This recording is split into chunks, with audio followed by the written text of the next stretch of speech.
What's up, everybody? Caspian720 here, and this is it. This is reading with Trevor again. Say hi, Trevor. Why, hello there, dear viewer. This is going to be the occasional after show of episodes kind of deal. Basically, after major episodes where a lot of PDAs get slapped in my face because I grabbed them. Um, you know, these PDAs I collected, if they're not voice logs and they have lots of words and lots of fun stuff to read, I hand it to good old Trevor here. Agreed. Yep, where he reads it and makes it sound somewhat nicer than me kind of screwing it all up most of the Yeah, time. I still mess up. I trip on some words. Yeah, cause like the word that seems like from the country of uh-huh. All right, yeah. I You I guys won't get that until the next video comes out. yes, in a But future episode. You yep, see, because we messed up big time. We did the Aurora uh data uh those PDA files. This yeah, is we the we Degassi recorded that PDAs. first. This is the Degassi video PDA files, but this Aurora auxiliary mission orders is actually found on the Aurora, which uh wait a few Saturdays and you'll figure out where I found that. Cause nope. Each episode, and if there's one of these reading with Trevor sections that is attached to that episode, they will come out each Saturday.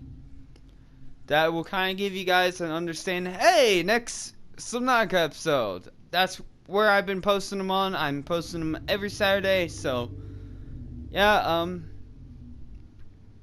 I'm actually having a plan. I'm actually scheduled. Wow. Okay, enough. Wow, we got fancy with a schedule. Yep. I'll be treated well. Get a schedule. Yeah, just Lucky you. All right, time to do the reads. I yes. think it's time to do the reads. Alright. Aurora Auxiliary Mission Orders. Mission: Search and Rescue. Target: crew of the Mongolian vessel Degassi.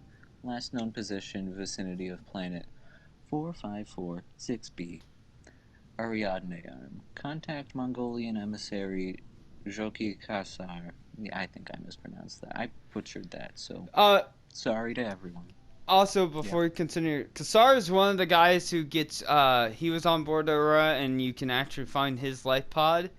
And he was at the beginning of episode 4, where I searched his life pod, and then I saw the tail of a Reaper Leviathan, and, steam off the way like a goddamn bullet. Yeah, yeah, he's kind of he's a very religious dude, but his recording, his PDA audio file, which you'll see it in its episode, and which is actually after this Degassi episode, so you'll see all about kind of all the Aurora survivors that you can check out. So yeah, well, continue reading. Alright. Mission brief. A Mongolian vessel, the Degassi, disappeared almost a decade ago, carrying with it a high-ranking Mongolian chief. Corporate insurance has purchased passage aboard the Aurora for emissary Kassar, and your orders are to make every reasonable effort to locate and retrieve the Degassi crew members without compromising the primary mission. Confirming the fate of the crew will aid Altair's diplomatic efforts with the Mongolian councils. Mission details: Aurora is due to perform a slingshot maneuver around 4546b, Category 3 ocean planet, approximately 13 months post-launch. This will bring the ship within range of the Degassi's last known position.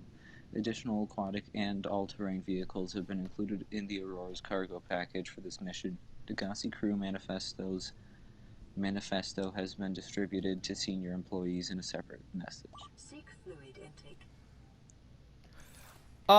Let's kind of talk about that whole little bit there. So as you know, in episode 4, we watched the sunbeam get shot down by, uh, I don't know what to call it. Like maybe like it's called the enforcement platform, which was that alien platform which shot down the sunbeam, of course, and it destroyed the sunbeam. Sadly, rest in peace, sunbeam.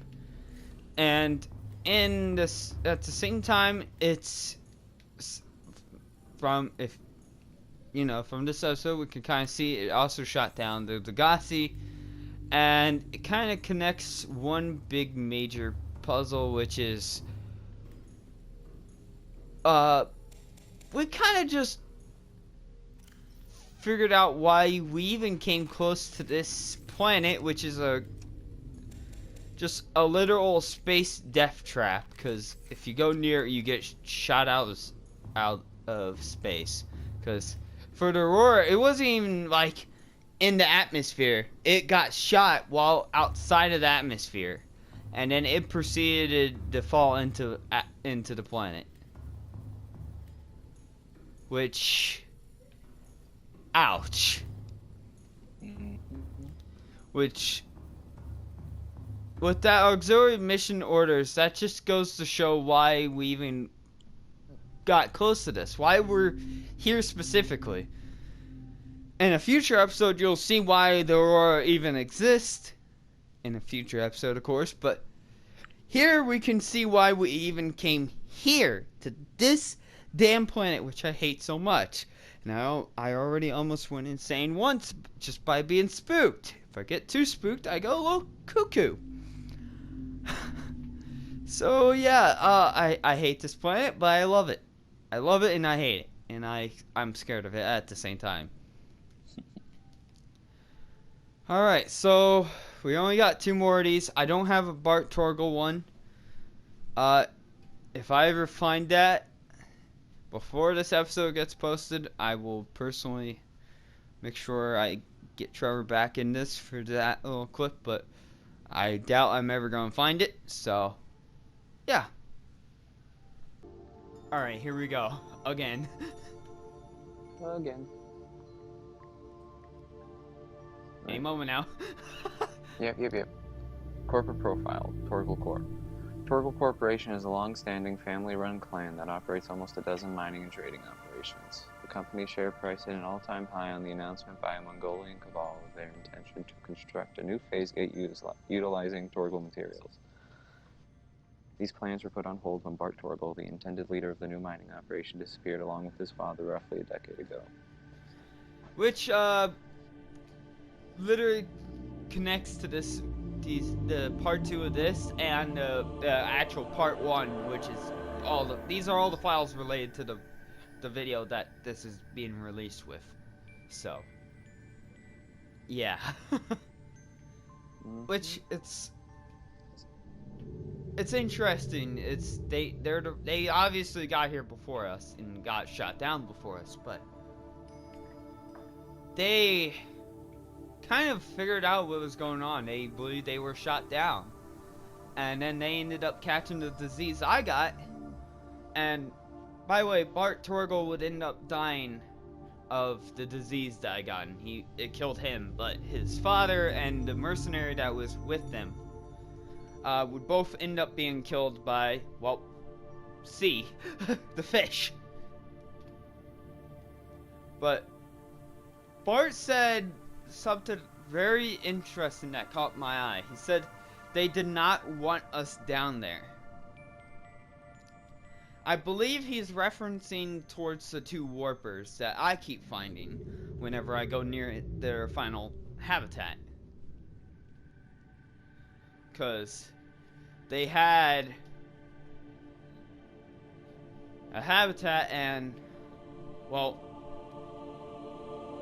they were super close. I guess they were really close to solving the mystery. But they never got all the way there. Which, now here I am kind of with square one, I guess. You know? Are you there, Trevor? Oh yeah, I'm here. It's just I muted myself to cut out the background noise a bit. Oh, alright. Well, on to other files. You got the next one? By the way, that name is Marguerite Maida. Marguerite? Yep, Is it Marguerite. Marjorie? Marguerite. Marguerite. Maida. Yes. Okay, so it's like Margarita, but just without the A at the end. Alright. Yep. Degassi crew manifest Marguerite Maida. Auxiliary search and rescue mission Marguerite Maida. Position freelance security personnel. Status lost in space near planet 4546b. Age at time of disappearance 42. Mercenary born in the Mongolian states, experienced in ship-to-ship and close-quarters combat techniques. Tours of duty with the Mongolian Defense Force and the Trans-System Federation. Dishonorably discharged from the TSF 15 years ago for going off mission. Details classified. Emissary Khazar reports Maida was hired to accompany Paul Torgal on board the Degassi into uncharted space and defend the ship in case of assault by pirates or rival corporations. Yeah, she has. Now we know what TSF stands for because the Terror Corp PDA was saying something about TSF, and I was like, what the hell that stands for? And now we see it right here. Trans-System Federation. That's what that stood for. And amazing. You guys get to know that in advance for the video where they say TSF. Yep. Lucky at least you guys now learn it kind of before us, though we still learned it before you because we're right here recording it. Oof. But yeah, she's quite of like always getting into the fights with the sea monsters. She has a habit of slaughtering them. Mm-hmm. Does that often, doesn't she? Yep. You'll see in the voice logs in the episode when I post that. Yeah. I'll probably just unlisten and say, here you go, check this out.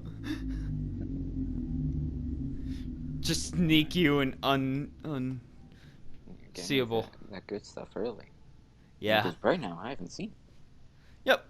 Give you an understanding of these two. Not even I am privy to such knowledge.